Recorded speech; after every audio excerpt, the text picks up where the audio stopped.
as women, we think so much differently than men. And sometimes we're like in a meeting and I'm like, are we really going through this right now? Whereas I feel like if I was in a room with other females, it would just be like, okay, yes, and move along. You know what I mean? So, and then same with like just being a black female. It's just like, why are we doing all of this? Like, let's just move past this and get to the real root of the issue. Right. So I think we're phenomenal. We are phenomenal. So, and I feel like we need more of us. More of us.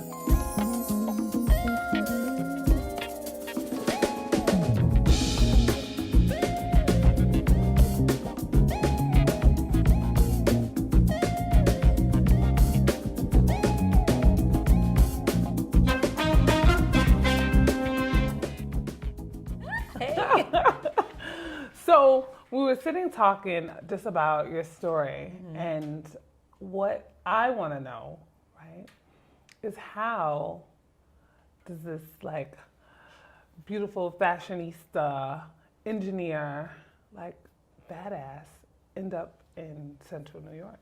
Because you're not from here. Right. So, well, I guess I'll start with where I'm from. Okay. So I was born and raised in Cincinnati. Love me some Cincinnati, Ohio. Oh, wow. I moved from there. I went to University of Kentucky for school, and I moved to Beloit, Wisconsin, which is what I know. Listen. If you think Syracuse is off the map, you were in Beloit, Wisconsin. Even, like I was saying before, I didn't even know where Wisconsin was. I thought it was like near Idaho. Oh, like, yeah, don't judge me on that. But yes, I moved to Beloit, Wisconsin, lived there for a year. That's where my job is. And then I moved just south of there to Rockford, Illinois. So that must have been like the big city. Okay. A little bit bigger. Bigger. Yeah, bigger city. But I mean, Rockford is like an hour from Chicago. Okay. So I had access to like Chicago, Milwaukee, Madison, so that was really helpful. But I still work for my same company.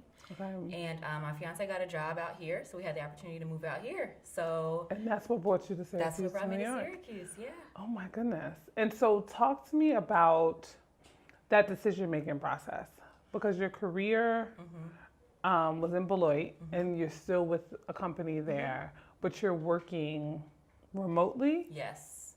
And what does that like? So what does that look like? As number one, I want to talk to you about being an engineer, because I don't know if you caught that part, but you're an engineer also.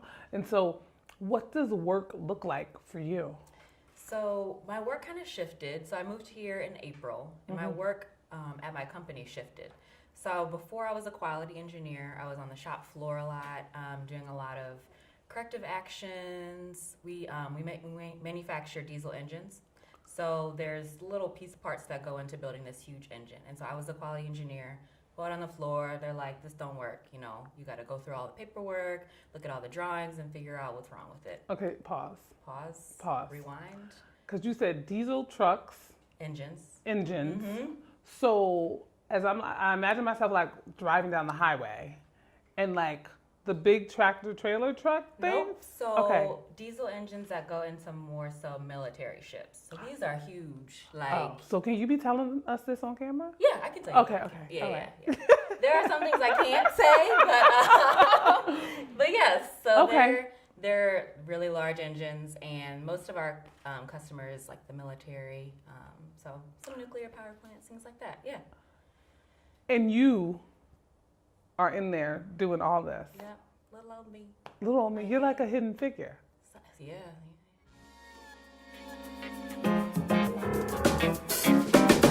Because how many other women at this company look like you? Like when you came into the shop, I'm trying to like imagine the shop floor and what you're doing. I stuck out like a sore thumb in the shop floor. So there aren't many women. I think our company has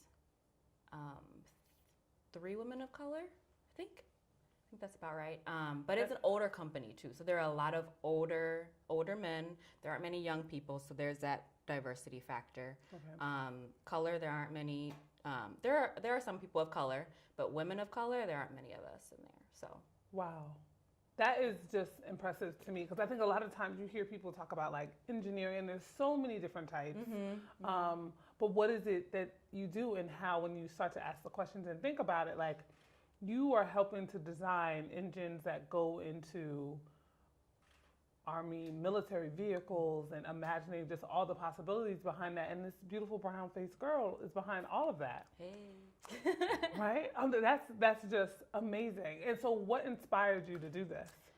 Oh, so, I mean, I guess when we were talking, previously, engineering wasn't my first choice. So I also wanted to do special education. My mom is a special interventionist, and my older brother has Down syndrome. So I think that had something to do with that. But I realized quickly that I could do engineering and still do stuff with like special education on the side. Okay. Whereas the other way around, it would have been really difficult. You couldn't probably be a teacher and then become an engineer. Got it. Right. So you did that first. But when I was younger, one of my friends, so my mom is a teacher. My dad, he worked in the hospital. He was in the Navy. He did all kinds of stuff. Okay. But one of my friends, her dad was an engineer. And she was going to a camp for a week up in Dayton, Ohio. And she asked me if I wanted to go with her because she knew that I liked problem solving and math and stuff like that. And so I had the opportunity to go. And that camp was like probably what opened my eyes to women in this field. And how old were you when you went to this camp? Oh man, I think I had to be either going into high school, like junior high time frame, or middle school maybe, somewhere in there. Got it. So I was pretty young. Yeah.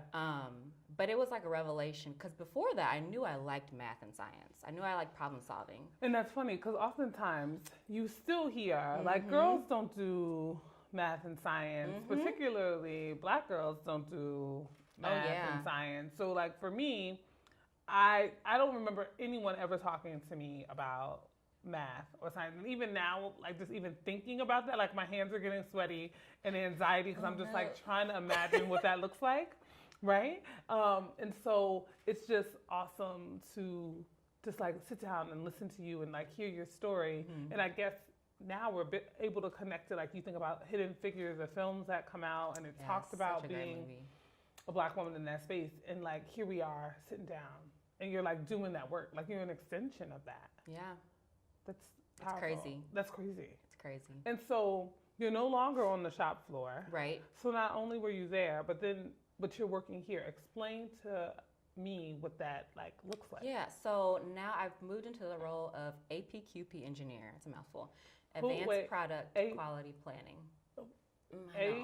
APQP. It's APQP. Yes, it's similar to like a project engineer, but more so on the planning side of it. Okay. If that makes any sense. So I do a lot of like contract reviews. I host a lot of meetings with. We have a lot of different projects running through our shop, and they all have different requirements. Okay. So making sure that for the quality department, since I was a quality engineer, that we're aligned with the paperwork that this project needs. We're getting all of the documentation signed off and things like that. So I'm going to translate this into like every day. Got you. So you were on the shop floor, being like, we're putting the engine together. The engine don't work. Call Maya, because Maya is going to help us figure out what's different, like what needs to change, how we're going to fix it. And then they were like, oh, Maya's so good at this. Now we're going to get somebody else on the floor, and she's evaluating and coordinating projects that are coming onto the shop floor. Yes, that is. And that is how we're going to produce whatever it is we need for XZ contract. So and I love this stuff too. So like even when I was on the floor, I was trying to get more into the project side of it because I'm a planner. Like that's my thing, and like looking at it, how can you make it better? How can you just make it more seamless? If that makes any sense. So that's kind of my niche. So when you talk about that, I'm like, I can do that. Like I plan, I want to do shows, we're going to do the set, we're going to do interviews, like this is what we need. But I don't think often people hear that aspect of engineering. Because it's so broad. Engineering is so broad. There's so many different assets of it. There's so many different things that the tools that I learned in school that translate into a different way. You know what I mean? We take all these math classes. Right. And I really like math. But to a certain point, I'm like, I don't know, like I'm done. You don't need, because I figured you had to be like math Einstein to do. I mean, for me, I like math, but I ain't no math Einstein. So tell me, for women watching this interview, right? And for me, I don't know that I'll ever go back to school again, But there may be a woman out there that may have the same skill set. They may be like, you know what, I'm really good at planning. I kind of get math. That's kind of like my thing, but aren't sure how to package that and move to the next level to get into engineering. What would you say to that? Not just young lady, not just women that are, coming up, but also maybe women that want to do a career change and feel like that's a space that they could play in. What would you say to them? I would say engineering is challenging. So the classes are definitely hard, but if you like the challenge and you are just scared to take that step, because there's so many different organizations out there that are built to help support you in that step once you take it. I love NSBE. Like that was one the of the National Society for Black Engineers. Thank you. I was like acronyms, yes. But it's not easy. But once you get through and you're in it, you can do it. Like I had so many times where I felt like I was either defeated or I feel like how in the heck am I gonna get through this class? But it's for me. I also had that sort of imposter syndrome too. Like how did I get here? You know what I mean? Like I'm not the best at math. I'm not the best at science. But I love problem solving. And let me tell you, the world needs more female Black engineers. Say that again. The world needs more. The world needs more Black female engineers. So many more. Because just as women, we think so much differently than men. And sometimes we're like in a meeting and I'm like, are we really going through this right now? Whereas I feel like if I was in a room with other females, it would just be like, okay, yes, and move along. You know what I mean? So, and then same with like just being a Black female. It's just like, why are we doing all of this? Like, let's just move past this and get to the real root of the issue. Right. So, I think we're phenomenal. We are phenomenal. So, and I feel like we need more of us. More of us.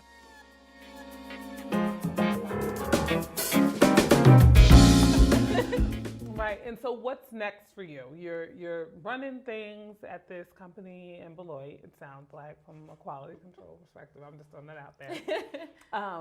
But what else is next for Maya? So as I told you, Maya loves planning and Maya loves organization, but Maya also loves like technical stuff too, problem solving. So Maya is in grad school right now online, getting her MBA. Congratulations. Thank you. So the hope there is to just open more doors and to kind of figure out what's my next step. Because I don't know what my next step is. I mean, we're always learning, we're always growing, right? I know that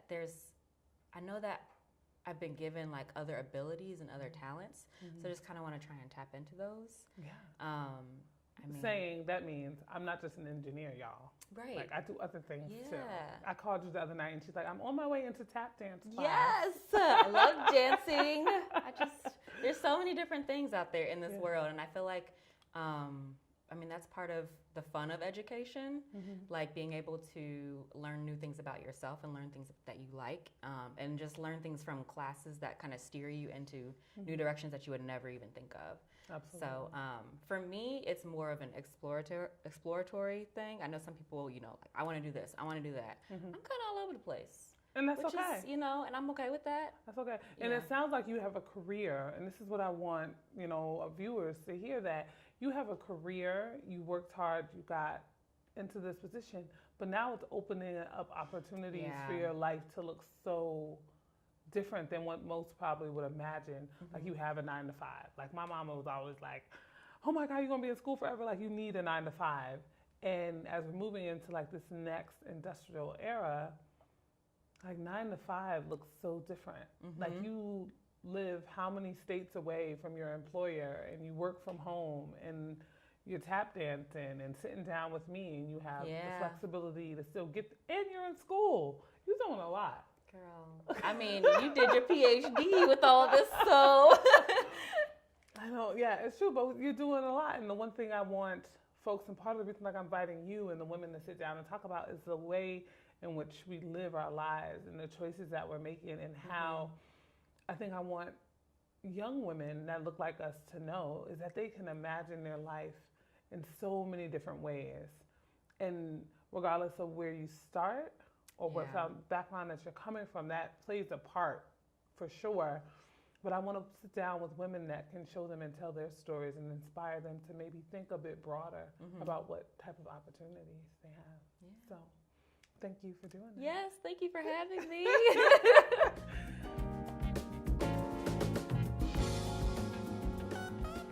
And I think sometimes we will deny sharing some lessons that we know because we think that, well, I don't want to say that because I don't want anyone to think that I'm perfect.